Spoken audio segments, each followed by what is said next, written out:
유행했던 말 중에 될 안 될 안이라는 말이 있었습니다. 될 사람은 되고 안 될 사람은 안 된다라는 말입니다. 저는 이 말이 참 싫었습니다. 되는 사람은 비 오는 날에 우산 없이 나와도 비가 그쳐서 괜찮게 되고, 또 안 될 사람은 비가 많이 오는 것을 보고 우산을 들고 나갔는데 그냥 비가 그쳐서 우산이 짐이 되는 그런 일들이 벌어짐으로 인해서 사람들이 자연스럽게 나는 안 돼, 나는 못할 거야 라는 생각을 낳게 되고, 또 자신들의 정체성을 잃어버리게 되어 자신들의 소중한 것을 잃게 되는 많은 것들을 보게 되었습니다. 스스로 다른 사람들과 비교하면서 자신을 구덩이 속으로 매몰시키는 그런 무기력한 삶을 살게 되게 됩니다. 오늘 본문 말씀 가운데에 이렇게 자신의 삶을 비관하고 또 무기력한 인생을 살아가는 어떠한 사람이 등장을 하게 됩니다. 먼저 예수님께서 명절이 되셔서 예루살렘으로 올라가셨습니다. 이스라엘에는 3대 명절이 있습니다.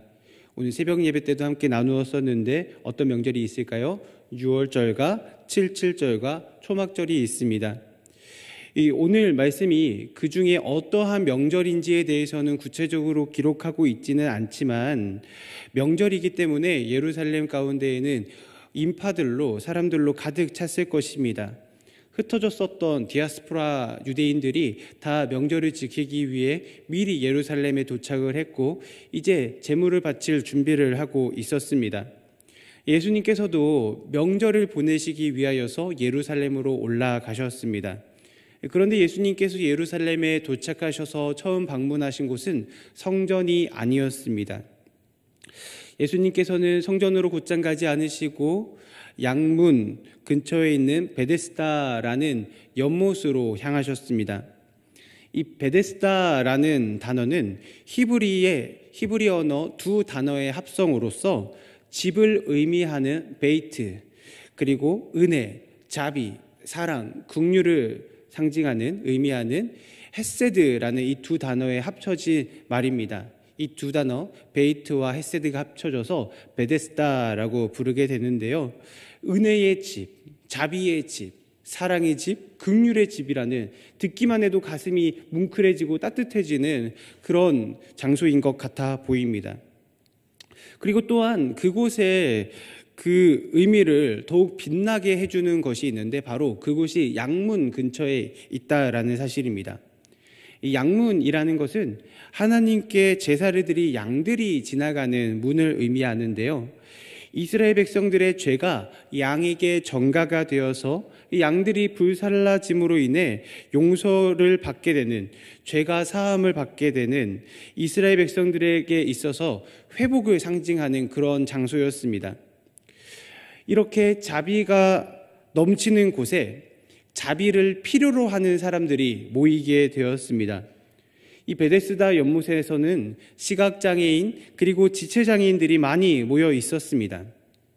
당시에는 이런 좋은 물에 몸을 씻으면은 병이 나아진다라는 미신이 있었는데, 특히 이 베데스다는 독특한 특별한 전설이 내려와 있었습니다. 이 베데스다 연못에 언제인지는 정확히 알 수 없지만 가끔씩 천사가 연못에 내려와서 연못의 물을 움직이게 되는데, 그 순간 가장 먼저 연못에 들어가는 사람이 어떤 병을 갖고 있든지 낫게 된다라는 전설이었습니다. 여러분, 이거 대박 찬스 아니겠습니까? 인간의 힘으로 고칠 수 없는 병이 이렇게 해서 고쳐진다고 하면은 누구나 이곳에 가서 도전해 볼 만한 것 같습니다. 이 사람들에게 있어서 이 베데스다는 꿈을 이루어 줄 수 있는 자비의 공간이라고 여겨졌을 것입니다. 하지만 안타깝게도 이것은 사실이 아니었습니다. 오히려 이 하나님의 은혜가 넘쳐야 되는 베데스다는 하나님의 사랑이 없어서 자비가 사라진, 자비 없는 곳이었습니다. 이 베데스다는 선착순의 원리가 적용되는 곳이었습니다. 예전에 학교를 다닐 때에 선착순이라는 벌을 받은 적이 있습니다. 어떤 거냐면 선생님께서 학생들을 쭉 세워놓고서 저기 있는 이제 축구 골대를 한 바퀴 돌아가지고 가장 먼저 들어오는 한 사람만 벌에서 제외시켜 준다는 벌입니다. 아마도 이런 것들을 경험해 보신 분들이 있으실 텐데, 이런 벌이 주어진다면 여러분 어떠한 현상이 일어날까요? 다 같이 발을 맞춰서 골대를 돌아서 두 손을 잡고서 선생님 앞으로 딱 도착을 할까요? 그래서 우리가 한꺼번에 다 들어왔으니까 우리를 다 용서해 주세요라고 이야기를 할까요? 그렇지 않습니다. 다른 누구보다도 빠르게 달려나가고 나보다 더 빨리 달리는 사람이 있으면은 그 사람의 옷이라도 잡아 끌어서라도 그 사람보다 먼저 앞서 나가려고 노력합니다. 경쟁이 가득한 곳, 그것이 바로 베데스다 연못인 것이지요. 서로 비슷하게 아픈 사람들끼리 위로하고 격려하며 하나님께서 베풀어 주신 그 사랑을 증거하는 곳이 아니라 내가 살기 위해 다른 사람을 짓밟고 나아갈 수밖에 없는, 죽일 수밖에 없는 베데스다는 그런 경쟁의 집이었습니다. 그로 인해서 베데스다는 절망과 실망이 가득했습니다. 그것을 극명하게 보여주는 것이 바로 오늘 본문에 등장하고 있는 38년 된 장애인이었습니다. 38년이라는 것은 철저한 절망을 상징합니다. 인간의 힘으로는 아무것도 할 수 없는 철저한 무능력, 무기력한 삶을 그는 살았습니다. 제가 21살 때 손목이 부러진 적이 있습니다. 이 손목이 두동강이 나게 되어서 병원에 한 달 동안 입원하면서 재활 치료를 받았는데 그 한 달이라는 시간이 너무나도 고통스럽고 괴로웠습니다. 그런데 오늘 본문에 등장하는 이 사람은 한 달, 1년만 아팠던 것이 아니라 38년이라는 우리는 감히 생각할 수도 없는 그 오랜 시간 동안에 고통 가운데 있었다는 것입니다.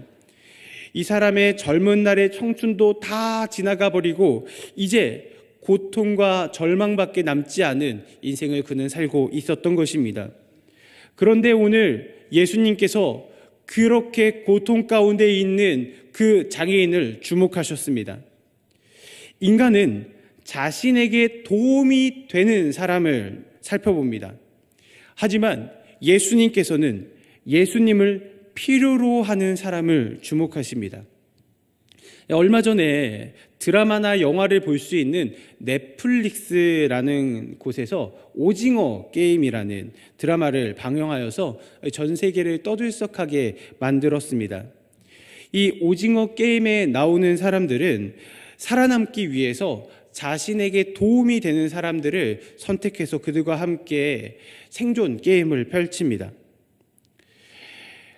자신에게 도움이 되는 사람은 취하고 도움이 되지 않는 사람은 짓밟고 그들을 이용하는, 사람에게 도움이 되는가 도움이 되지 않는가를 기준으로 사람을 평가하고 가치를 매기는 인간의 본능, 본성을 볼 수 있었습니다. 만약에 줄다리기를 하게 된다면은 작고 힘없는 사람보다는 크고 힘 있는 사람을 선택한다는 것입니다. 사람은 자신에게 이로운 것을 택합니다. 하지만 예수님은 다른 기준을 가지고 사람을 보셨습니다. 예수님께서는 예수님이 사용하시기에 용이한 사람을 선택하시는 것이 아니라 예수님을 필요로 하는 사람, 예수님만을 바라보는 사람을 선택하시고 그에게 시선을 두신다는 것입니다. 인생의 절망의 끝에서 죽을 날을 받아놓고 아무것도 할 수 없는 그 무기력한 사람을 예수님께서는 바라봐 주신다는 것입니다. 6절에 보니까 예수님께서 그가 누운 것을 보시고 병이 오래된 것을 아셨다라고 말하고 있습니다. 우리도 때때로 고통으로 인하여서, 고난으로 인하여서 슬퍼하고 괴로워합니다. 마치 이 세상 가운데에 나 혼자 남았다라고 생각될 때도 있는 것 같습니다. 그런데 사랑하는 성도 여러분, 우리가 그렇게 고통 가운데 있을 때에 우리를 떠나지 않으시고 여전히 우리에게 시선을 두시며 우리와 함께 하시는 예수 그리스도가 우리에게 있다는 그 사실을 기억하는 은혜가 우리 모두에게 있기를 간절히 원합니다. 하나님께서는 우리를 보시고 우리를 아십니다. 우리의 상해 있는 마음, 슬퍼하는 그 마음을 알고 계신다는 것입니다. 그래서 예수님께서 38년 동안 아파했었던 그 사람을 찾아가셔서 그에게 물어보십니다. 내가 낫고자 하느냐? 여러분, 당연한 것 아니겠습니까?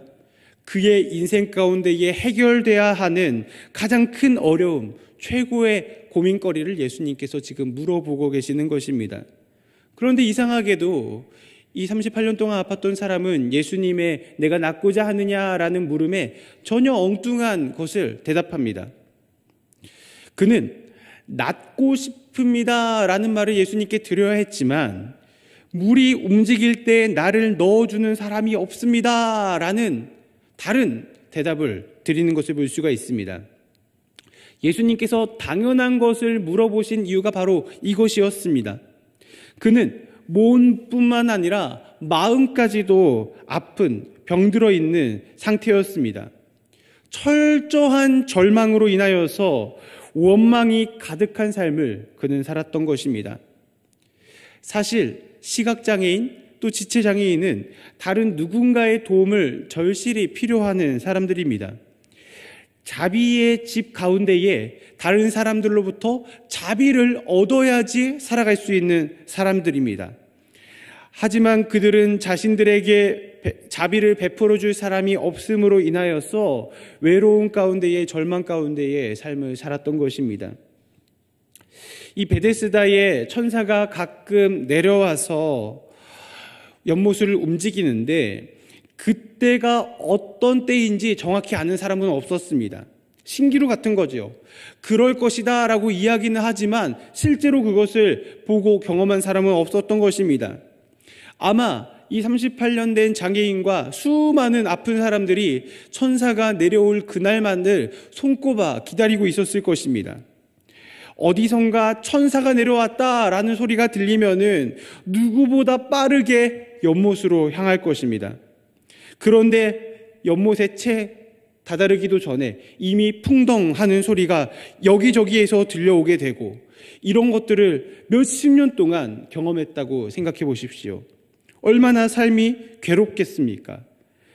아마도 다른 사람들은 저렇게 선착순의 원리를 이용해서 구원을 받았는데 나는 여전히 이렇게 괴로운 가운데 있어 라는 이러한 잘못된 생각으로 인하여서 더 큰 고통을 경험했을 것입니다. 그리고 그 책임을 다른 사람들에게 돌리기 시작합니다. 나를 넣어주는 사람이 없어서, 나를 도와주는 사람이 없어서, 나를 이해해주고 나를 바라보는 사람이 없어서 그래서 내가 이렇게 힘든 거야. 내가 이렇게 고침받지 못한 거야. 희망이 철저한 절망이 되어서 이 38년 된 장애인의 마음을 짓밟은 것입니다. 그런 무기력한 삶을 살아가고 있는 이 장애인을 예수님께서 찾아오셨습니다. 그리고 물어보십니다. 내가 낫고자 하느냐? 여러분, 우리는 이렇게 절망적인 삶을 살아가는 사람을 보고서 광야를 걸어가는 사람이라고 표현하곤 합니다. 외로운 사막 가운데에서 그 뜨거운 열기를 받으며 아무도 도와줄 사람이 없어 혼자 터벅터벅 걸어가야 되는 그런 사람.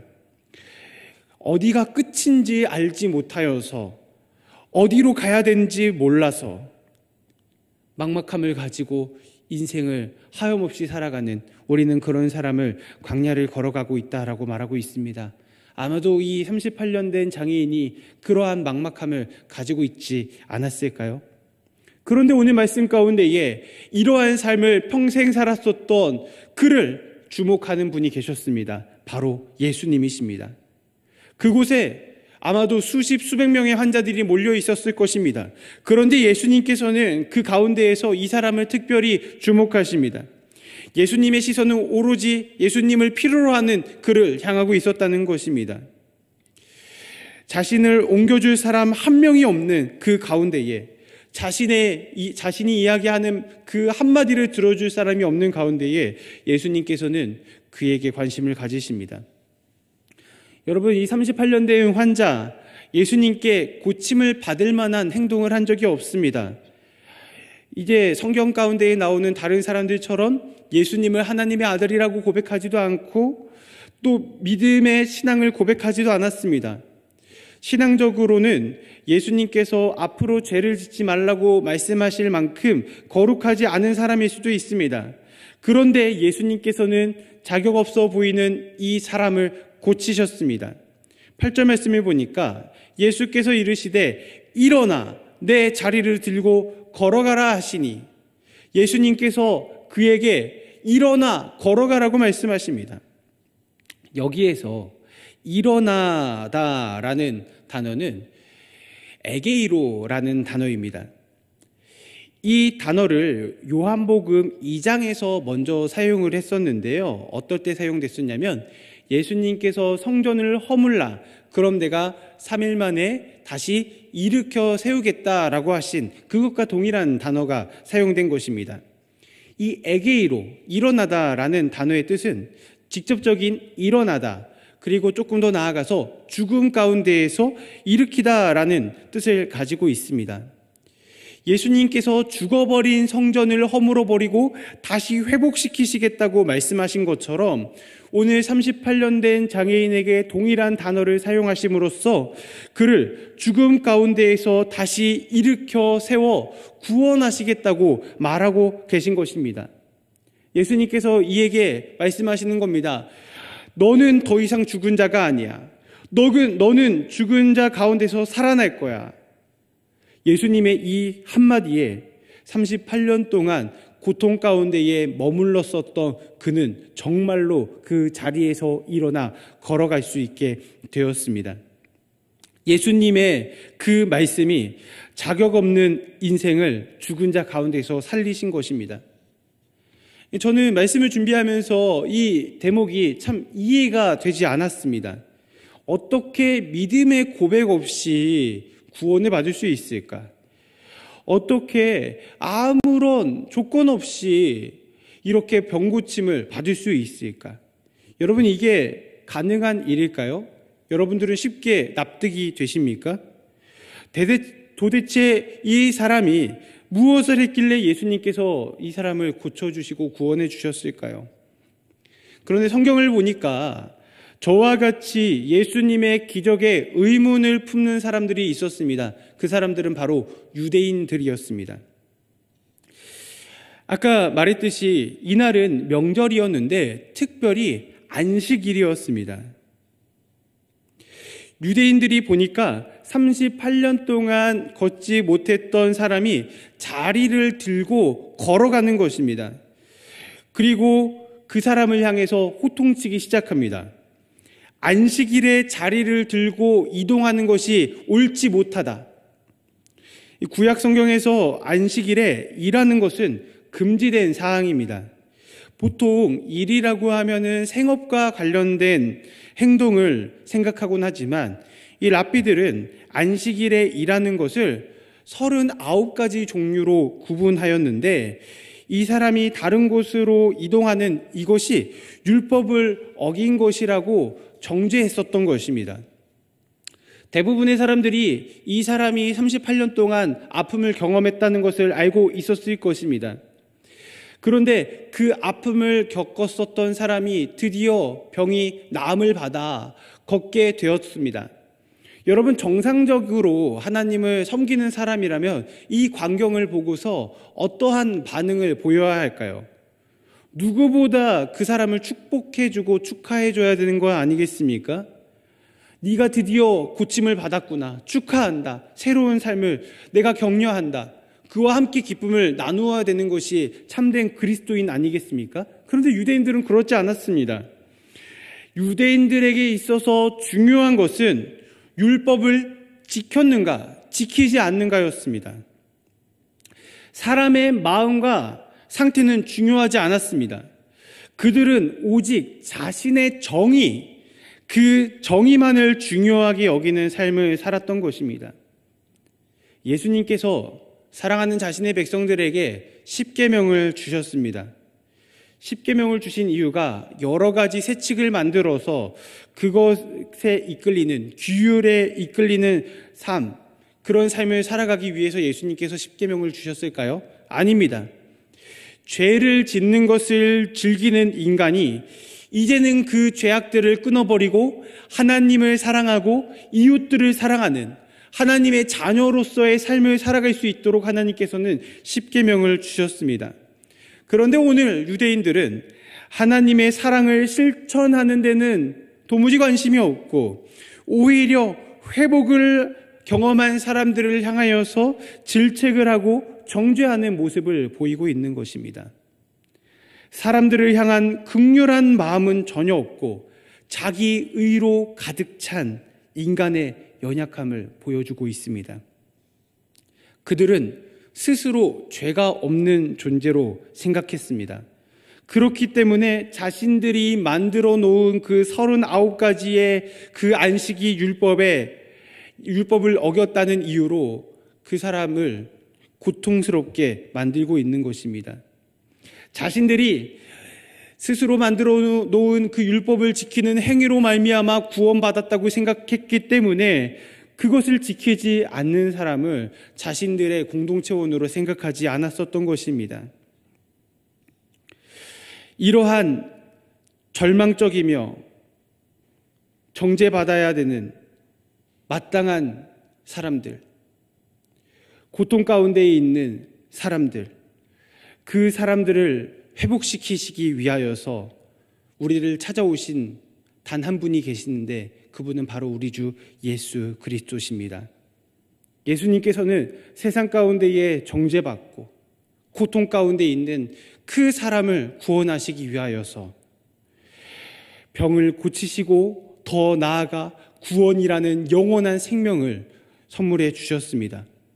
이 모든 것은 주님의 주권에 달려있는 것입니다. 인간은 죄를 지음으로 인해서 하나님께서 주신 안식이 깨어진 삶을 살았습니다. 그래서 예수님께서는 죄로 인해 깨진 안식을 회복하시기 위하여서 안식일의 주인으로서 이 땅 가운데 오신 것입니다. 예수님께서는 안식일에 대한 그 규칙을 지키는지 지키지 않는지 거기에 관심을 두지 않으셨습니다. 예수님은 오직 고통 가운데에 방황하는 자신의 자녀들이 이제 예수님을 통하여서 참된 안식을 누리는 것, 그것만을 원하셨다는 것입니다. 예수님께서 14절 가운데에 38년 된 이 장애인에게 다시는 죄를 범하지 말라고 말씀하시는데 이것은 죄 때문에 병에 걸렸다라는 것을 말씀하시는 것이 아니라 인생의 근본적인 그 모든 문제는 죄로부터 시작하는 것이기 때문에 죄를 끊어내고 예수 그리스도로 말미암아 참된 안식에 거하라고 말씀하여 주시는 것입니다. 오늘 이 38년 동안 아팠던 사람은 예수 그리스도의 자비로 인하여서 구원을 얻게 된 것입니다. 단순히 인생의 그 문제, 어려움을 해결받고 아픈 병을 고침받고 그 정도의 문제가 아니라 죄의 문제, 영원한 죽음에서 생명을 얻게 되는 구원을 얻게 된 것입니다. 이 38년 된 병자에게 예수님 없는 베데스다는 자비의 집이 아니었습니다. 경쟁과 절망이 가득한 곳이었지요. 하지만 예수님께서 찾아오셔서 예수님과 함께한 그 베데스다는 38년 된 장애인의 참된 평강을 누릴 수 있는 곳이 되었습니다. 그 차이는 바로 예수님이 계시는가, 예수님이 계시지 않는가였습니다. 예수님께서는 자신의 그 사랑을 십자가의 죽으심으로 그리고 또 부활로 자신의 백성들에게 보여주셨습니다. 사랑하는 사람들을 위하여서 자신의 생명을 아낌없이 내어주심으로 말미암아 오늘도 우리는 이 예수 그리스도의 은혜에 기대어 살아갈 수 있는 것입니다. 나에게 온전한 안식을 베풀어 주시는 예수님을 우리의 주인으로 섬기며 살아갈 수 있는 것입니다. 말씀을 맺도록 하겠습니다. 사랑하는 성도 여러분, 우리는 안타깝지만 38년 된 이 장애인처럼 무기력한 사람들입니다. 나는 안 될 거야. 나를 사랑해주는 사람은 아무도 없어. 나의 이야기를 들어주는 사람은 아무도 없어. 때로는 스스로를 비관하고 또 누군가를 원망하는 삶을 살아가기도 합니다. 나는 안 돼. 저 사람은 잘하는데 왜 나는 못할까? 서로 비교하며 자신을 더 깊은 곳으로 끌어내리는 삶을 살아가기도 합니다. 자존감이 바닥에 떨어져서 어떤 용기도 낼 수 없는 그러한 처지에 있을 수도 있습니다. 때로는 사실인지 아닌지도 모르는 그 연못에 들어가면은 병이 나을 거라는 그 한마디를 의지하면서 하루하루를 허비하는 삶을 살았을지도 모릅니다. 그런데 그러한 삶을 살아가고 있는 우리를 위하여서 오늘도 우리 주 예수님께서 일하고 계시다는 그 사실을 기억하는 은혜가 있기를 간절히 원합니다. 광야 가운데에 아무것도 할 수 없어서 무기력하게 있는 우리를 위하여서 낮에는 구름 기둥으로 밤에는 불 기둥으로 우리를 지켜주시고 그리고 더 나아가 우리와 함께 하심을 보여주시는 그 하나님의 놀라운 은혜를 기억하는 은혜가 우리 모두에게 있기를 원합니다. 하나님은 외롭고 쓸쓸하게 놓여있는 우리를 주목하시고 우리를 아시고 우리를 일으켜 주십니다. 오늘도 우리의 손을 잡고 인도하시는 주님의 놀라운 그 헤세드의 사랑을 누리는 은혜가 우리 모두에게 있기를 간절히 소원합니다. 기도하겠습니다.